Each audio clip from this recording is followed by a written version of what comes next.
Sampurasun Wadia Balad ATE official di mana wae ayana.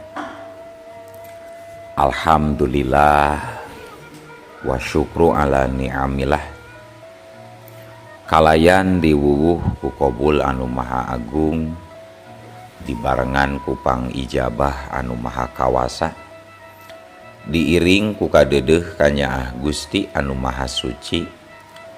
Urang ayeuna dugi kadanget ayeuna masih keneh tiasa ditepang dangukeun deui dina acara anu matuh kamamet urang sadayana, nyatana dina pagelaran dongeng Sunda jejer carita si Bogel Raja Begal bagian anu ka 32 nanya pamiarsa. Ieu dongeng mangrupikeun buah karyana Aceuk Rebeka Almaira ti Palihan Majalengka. Kangge Aceuk Rebeka ngahaturkeun rewunuhun laksa ketik kabingahan, rehna parantos ngawidian mamang kangge medar ieu dongeng dina kandaga ATE official ieu. Atuh sumangga kanu teu acan subscribe kantun subscribe heula, ngarah langkung pogot sareng langkung sumanget deui ka si mamangna dina enggoning medar ieu dongengna. Nging hilap di like di komennya nu saseueur-seueurna. Lainna naon, mamang masuk bingah kitunya. Upami maosan komentar-komentar ti para wargi sadayana teh. Atuh supados teu nyangkolong tingkana waktos sumangga ayeuna mah urang lajengkeun deui dongeng si Bogel Raja Begal bagian anu ka 32 na. Kumaha salajengna sor cikopina betot simbutna pagan heula tali kolorna bisi morosot merezel morozol uzel-uzelan di tengah jalan. Tumpak dung dung tes.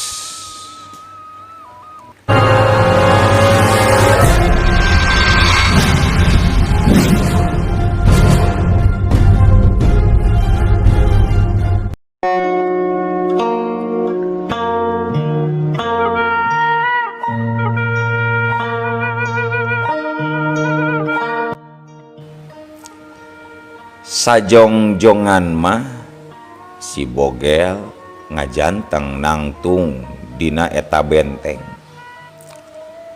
Pikiranana bingung anu teu manggih tungtung.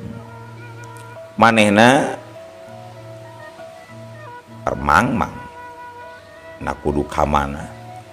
Arek luncat ka hareup jelas di hareup teu aya wangunan. Ari rek balik deui ka tukang sieun bisi kaburu aya warga anu ngudag. Sedangkeun tuurna geus karasa ngaleleper jeung nyerorocon. Awak karasa deui nyeleri, sirah oge karasa nyud-nyudan. Untung manehna masih keneh bisa nyaimbangkeun dirina. Harita tuluy leumpang ngeteyep mapai-mapai eta benteng. Ieu wangunan teh siga-siga wangunan pasantren. Daripada aing paeh di amuk warga, mending aing nyerahkeun diri kanu boga ieu pasantren. Keun bae aing rek dilaporkeun ka polisi oge. Aing geus sadrah pasrah sumerah. Sabab aing geus teu kuat. Ieu awak satulang sandi mending nyaliri asa ringsek. Karpet deui ceuk si Bogel dina hatena. Dina geus rek pasrah. Sabab daripada diamuk warga siga tadi meh-mehan dituruk nya mending keneh nyerah. Susuganan diberi umur panjang bisa keur babalik pikir. Akhirna jeleng si Bogel luncat ka handap satu kangen eta asrama. Jeleg si Bogel napakeun sukuna dina luhur lemah. Tuluy ngalengkah lalaunan lempangna semur manggieun. Harita si boge lempang malipir ka pipir asrama. Panona geus karasa tetempuan ranyai kararoneng. Tapi terus mena maksakeun lempang najan lengkahna beuki berat. Lila kalilaan ari brasna si boge lempang teh ka teras imah ajengan salaku pangasuh eta pasantren. Soloyong si bogel nyoloyong bro nubruk bangku nu aya di teras imah ajengan kubrak. Si bogel geus teu bisa deui nahan kasaimbangan dirina ngakubrag tuluy ngudupung nang kuban. Sedangkan kasadaranana seetik les kasadaranana geus les-lesan meh-mehan kapiuhan. Sedangkan di jero imah pangasuh pasantren kabeneran mama ajengan jeung ambu ajengan keur caralik di ruangan tengah. Kek siga aya suanten ngagedebut tadi ama siga dipayun ka kupingna mah, cek ambu ajengan. Nyana ke sora naonnya eta teh cik atuh. Pilari ku ambuna bisa aya santri anu rek laporan ngadon labuh jung pilari, cek mama ajengan bari ngareret ka bojona. Mangga mama, walon ambu ajengan. Ari umur mah eta ajengan teh tacan sepuh sapantaran jeung si bogel mah kira-kira umur 35-40 tahunan. Tapi geus biasa ngabahasakeun diri teh nyebut mama jeung nyebut ambu. Anu jadi lantaran para santri geus biasa nyebutna kitu nyaeta mama jeung ambu lantaran kurasa hormat ti murid kanu jadi guru. Ambu ajengan harita ngaleos lempang ka hareup rek mariksa sora anu ngagedebut di teras teh. Brai panto dibuka. Nalika panto ngagebrai ana brede katempo aya saurang jalma anu keur nangkuban atuh puguh ambu ajengan rada ngoceah. Ama iya ya jalmi, cek ambu ajengan. Untung jeritanana teu kadengieun ku barudak santri sabab barudak santrina keur dialajar maca berjanji mani patarik-tarik. Tapi ku mama ajengan mah kakupingeun. Aya naon ambuna, cek mama ajengan bari tuluy cengkat. Geus kitu ngoloyong muru ka teras hareup. Barang nepi ka teras, mama ajengan ngaranjug kaget. Saha eta teh ambuna? Lain mang santri bager mah eta teh, mang santri bager lain. Cek mama ajengan, samarukna eta teh santri anu pangkolotna, santri kapercayaan manehna anu sok disebut mang santri bager. Sanes mama, ieu mah rada pondok salirana rada alit. Da mang santri ageng mah panjang, jangkung. Cek ambu ajengan. Nya saha atuh cenah nya? Keun ku mama rek ditanya. Cek mama ajengan bari tuluy ngadeuketan eta si bogel. Terus brek deku. Geus kitu ngaragap tak-tak si bogel. Punten saha ieu teh? Ceungna kunaon ngudupung di dieu? Cek mama ajengan ka si bogel. Tapi si bogel teu kuateun nembalan. Komo malikeun awakna geus leuleus taya tangan pangawasa. Sakitu oge si bogel mibanda daya tahan awak anu kuat. Cacakan lamun jalma biasa mah kita tadi oge meureun geus binasa. Teu kuateun malik meureun ieu jalma teh. Punten kisila kukuring rek dibalikeun awaknya rek ditangkarakeun. Cek mama ajengan niat arek malikeun awak si bogel sabab geus bisa ditaguh yen jalma anu ngudupung di hareupeunna teh pasti keur ngalaman kacilakaan. Kalawan lalaunan mama ajengan malikeun awak si bogel barang bre kebeg. Mama ajengan ngakebeg satakar kebeg kaget anu pohara. Sabaraha kali mama ajengan gigisik asa teu percaya kana tetenjoanana. Pok nyarita sorana ngageter. Kang Abdul. Mama ajengan neuteup antep ka si bogel. Si bogel masih aya dina kasadaranana. Pok ngomong lalaunan bari jeung dumareuda. Andris ieu teh maneh Dris. Cek si bogel. Sajongjongan mah panon si bogel molotot asa teu percaya kana tetenjoanana. Geus kitu panonna neletet deui ari ti corona lok-lokan. Kang Abdul, kunaon ieu Kang deh Kang? Cek mama ajengan bari ngagabrug ka si bogel. Sabab ayeuna mah tetela jalma nu aya di hareupeunana teh sobat dalitna baheula anu geus lawas papisahan. Sobat dalit nalika keur masantren. Ambu ajengan alias Ambu Ela anu ti tadi ukur coloho akhirna hideng gancang ngoloyong ka dapur rek nyokot cai haneut.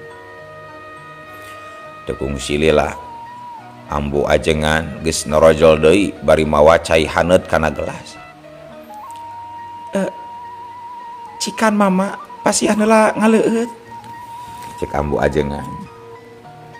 Mama ajengan ngaleupaskeun rangkulanana.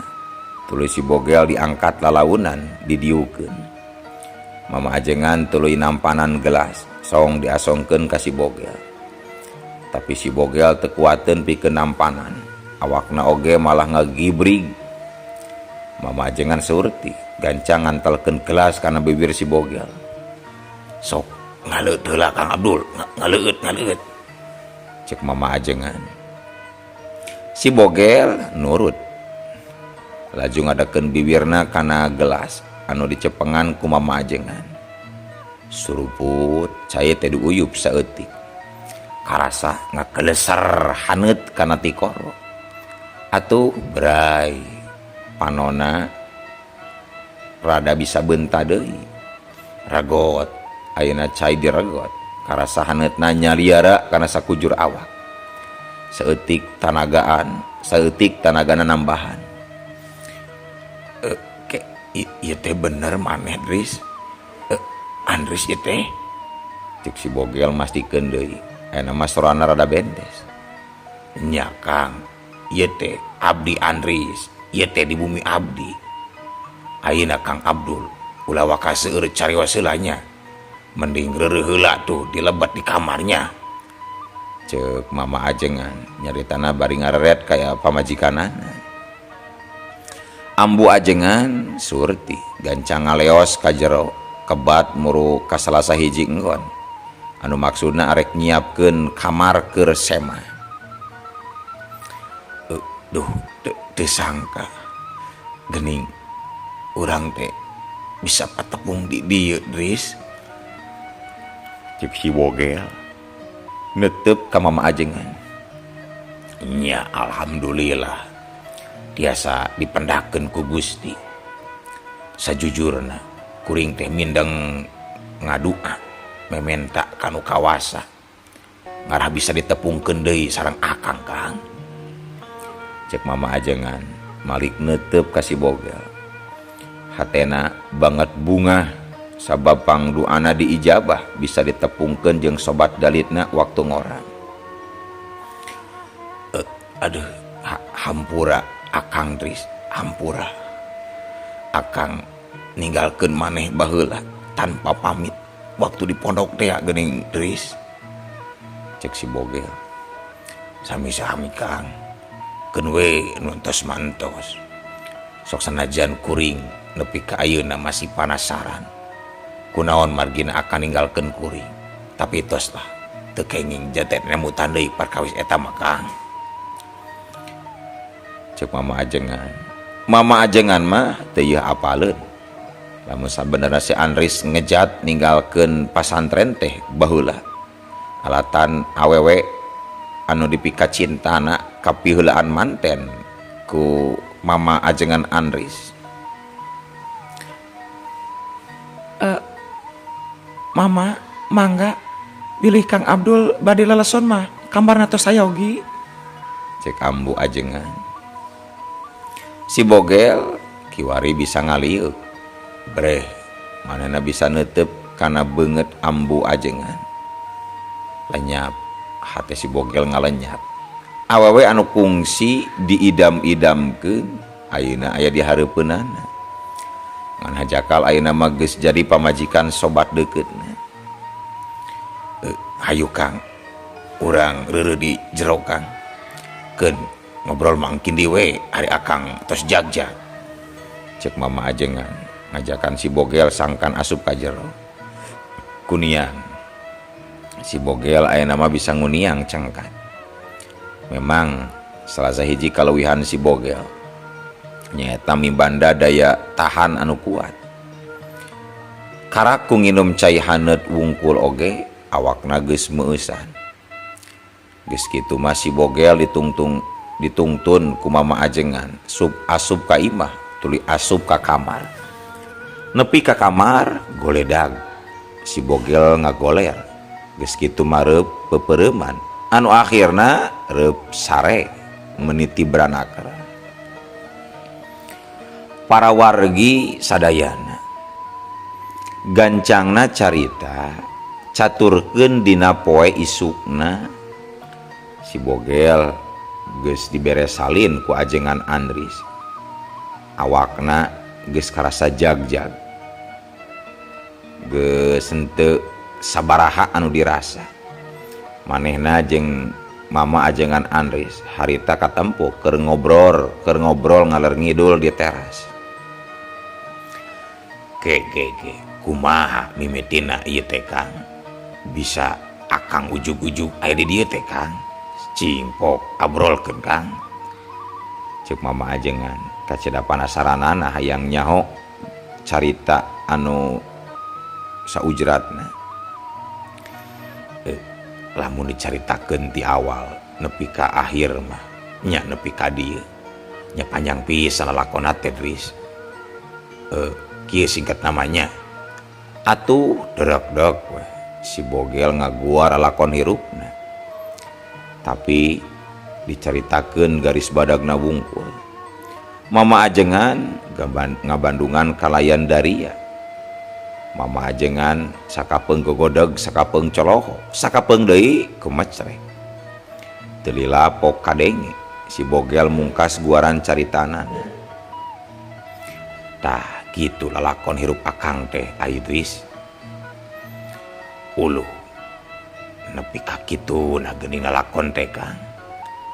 Lamun sekuring apal di mana dumuk matuna akang, kukuring pasti dijugjug di tepungan Kang. Hampura kuringnya Kang, ku teu apal teh ya, jadi kuring henteu bisa ngabantu ka akang, cek mama ajengan. Nya Dris, ayeuna akang kari kaduhungna. Kaduhung segede gunung, kaduhung teu manggih tungtung. Pamajikan cilaka nepi ka tiwasna. Barudak katoler-toler teuing kumaha masantrena, teuing kumaha deui nasibna. Sobat-sobat akang anu duaan oge teuing kumaha ayeuna kayaanana. Jabah balad-balad akang loba anu parlaya gara-gara ambisi akang hayang jadi raja begal. Padahal tujuan awal nama akang teh ukur hayang ngarubah nasib jadi beunghar. Dosa akang pasti geus ngagunung, geus ngagulung, geus numpuk ai. Tapi sok sanajan kitu akang hayang tobat. Ayeuna akang hayang balik deui ka jalan anu lempeng ai. Cek si bogel nyaritana teh dibarengan ku nyurucut si panon. Gusti mah maha pangampura Kang. Sok sanajan dosa akang teu kaeta numpuk leuwih tinumpuk tinimbang gunung anu jangkung. Allah mah tetep lautan pangampura. Syukur ayeuna akang hayang tobat, hayang babalik pikir. Ayeuna mah geura lakonan we paniatan anu hade teh nyaeta tobat anu sabener-benerna tobat Kang. Cek Mama Ajengan bari neuteup ka si Bogel. Nyadris keur saheulaanan mah akang terek milu cicing heula we di dieu saminggu atawa 2 minggu mah. Akang rek tobat ku cara ngalobakeun ibadah ka Gusti sakaligus hayang nenangkeun pikir jeung hate. Kahareupna akang rek nyerahkeun diri kan wajib sabab percuma tobat oge ari henteu taat kana aturan hukum nagara mah. Hartina akang teh meureun bakal jadi buronan salilana. Nya kitu sae atuh Kang, kuring mah kacidabingan kacicingan ku akang teh hayang bebarengan deui siga baheula kuring teh Kang. Nya ai naka mana ari budak geus boga sabaraha bati, cek si Bogel karek kaingetan harita nanyakeun anak Ajengan bari malik neuteuk. Atuh luk Mama Ajengan Andris ngeluk tungkul semu sedih. Kuring mah can boga budak Kang, jawab Mama Ajengan bari alumuyung. Oh nyakeun bae atuh ari can dikapercaya mah. Ulah sedih pan itu loba barudak santri uruseun, cek si Bogel ngupahan ka sobatna sok sanajan dirina sorangan keur dina kaayaan sedih. Nya akhirna sagala rupa diobrolkeun, ngobrolna beuki hoghag samalah sakapeung diselangan ku heureuy sempal kapiguyon. Siga baheula we keur babarengan di pasantren. Kuat ka teu karasa waktu maju wayah lohor. Dahar oge ampir kapohokeun bakat ku sono kanu jadi sobat. Untung Ambu Ajengan ngingetan, nya akhirna duanana dalahar bareng. Beres dalahar dur bedug lohor. Mama Ajengan jeung si Bogel muru ka masjid arek salat berjamaah jeung para santri. Harita si Bogel dipaksa ku Mama Ajengan sina jadi imam salat lantaran hayang ngahurmat ka si Bogel. Sabab kitu-kitu oge keur di pondok pasantren mah baheula si Bogel teh saluhureun elmuna saluhureun Mama Ajengan. Nu matak nu mawi hulu botak katinggang awi si Bogel jadi murid kamemetna Mama Kiai guru baheula. Ngan hajakal si Bogel waktu harita mah malah mundur terus birat kabur ninggalkeun pasantren. Atuh nalika Mama Ajengan nitah jadi imam, si Bogel kapaksa nurut ngimaman padahal mah era ku Gusti sabab dirina saurang jalma anu lamokot ku dosa. Nalika ngangkatkeun leungeun takbiratul ihram, si Bogel meuningak geleter di barung ku ngecelak Cipanon nalika letahna kedal ucapan Allahu Akbar. Para wargi sadayana gancangna ieu carita salila saminggu si Bogel cicing jeung Mama Ajengan Andris manehna sarena bareng jeung barudak santri di Kobong.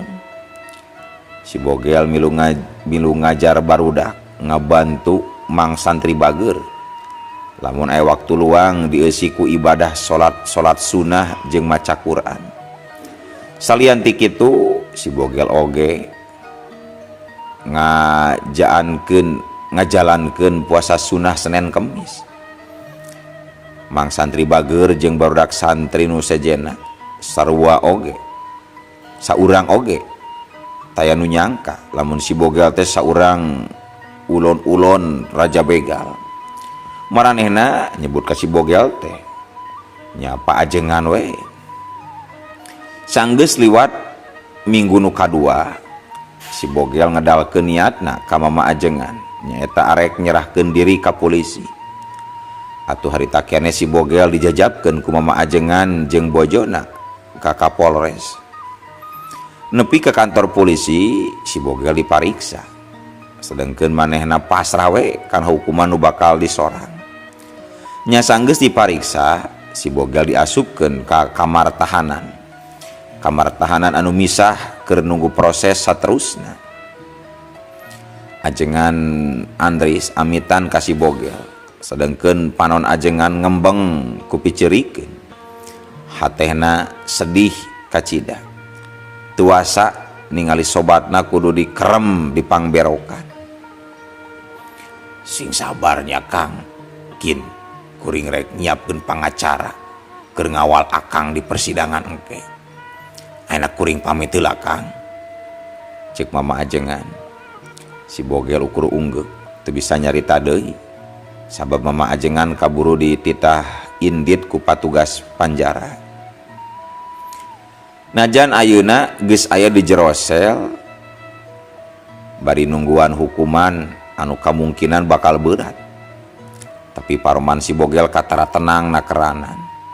Samalah beungeutna oge cahayaan ayeuna mah nandakeun hatena anu mimiti bersih.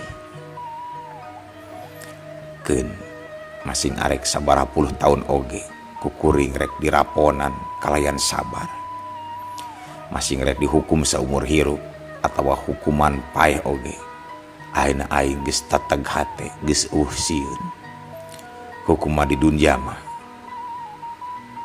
tayana naonan dibanding engke hukuman di payunan Gusti. Ayeuna waktuna aing pikeun nebus dosa jeung kasalahan, cek si bogel. Kiwari maena geus pasrah rek tumarima kana hukuman naon bae anu baris ditibankeun ka dirina.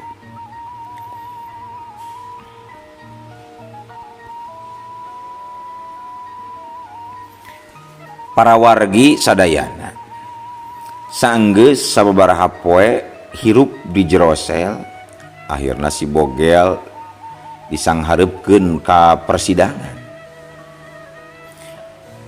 Dibarengan ku saurang pangacara jeung sobatna nyatana mama ajengan Andris. Si bogel ditanya ku hakim ku sababaraha pertanyaan. Atuh ku si bogel dijawab sabalakana. Kabeh dicaritakeun taya anu didingding kelir sindang silokakeun. Sanggeus tanya jawab hakim jeung si bogel, atuh saterusna giliran jaksa panuntut umum anu bagian ngajalankeun tugasna nyaeta nungtut ka terdakwa. Si bogel dituntut hukuman 15 tahun. Ari si bogel teu loba nawar, pasrah we, masing rek dituntut 100 tahun oge paribasana. Tapi mama ajengan Andris teu narima kana eta tuntutan. Nyaliwat pangacara pihak si bogel meta banding. Nya geus kitu mah persidangan perdana teh ditutup heula. Selang 2 minggu sidang digelar deui. Sanggeus ngalakukeun perlawanan hukum, akhirna tuntutan dikurangan jadi 11 tahun. Tapi dina akhirna mah hakim anu mutuskeun anu nangtukeun vonis. Si bogel akhirna diberi hukuman maksimal 8 tahun kurungan. Palu diketuk ku hakim dina meja hakim. Mama ajengan Andris sedih, tapi teu bisa nulungan leuwih ti kitu.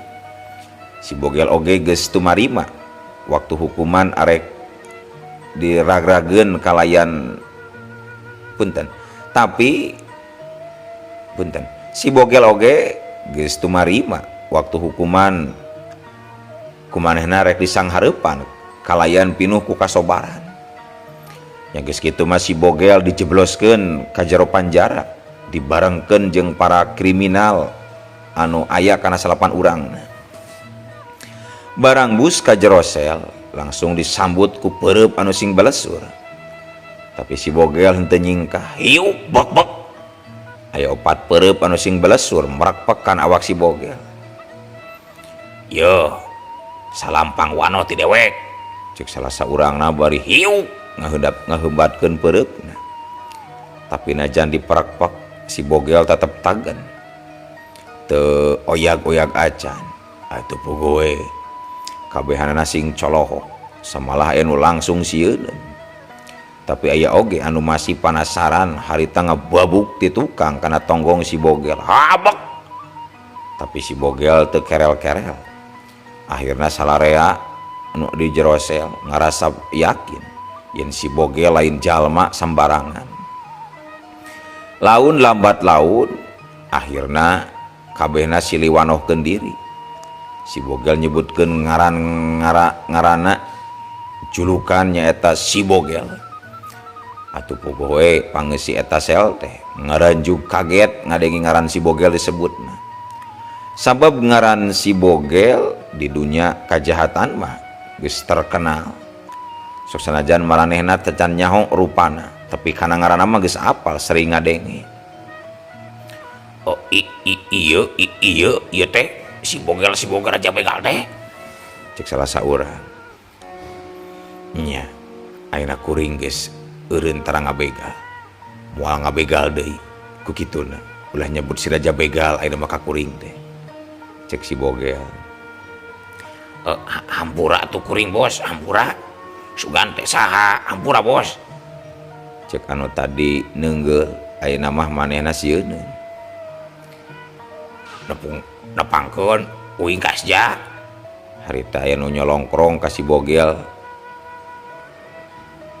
Atuh ku si Bogel gancang ditampanan. Ngaran uing Duki Kang. Uing Dulatif. Uing Sadikin Kang. Akhir nama kabehna ngajak sasalaman, kabehna ngahormat pisan ka si Bogel. Tapi nalika si Sadikin rek diu no atuh ari ujug-ujug eueuh waktosna kabujeng seep wadia balat ATE ofisial keun atunya ieu dongeng teh urang cekapkeun we heula dugi ka dieu. Insyaallah enjing pageto baris dilajengkeun deui. Atuh ku kitu ku kieuna mamang saja amit mungkur amit mundur ti payuneun para wargi sadayana. Hayu Assalamualaikum warahmatullahi wabarakatuh.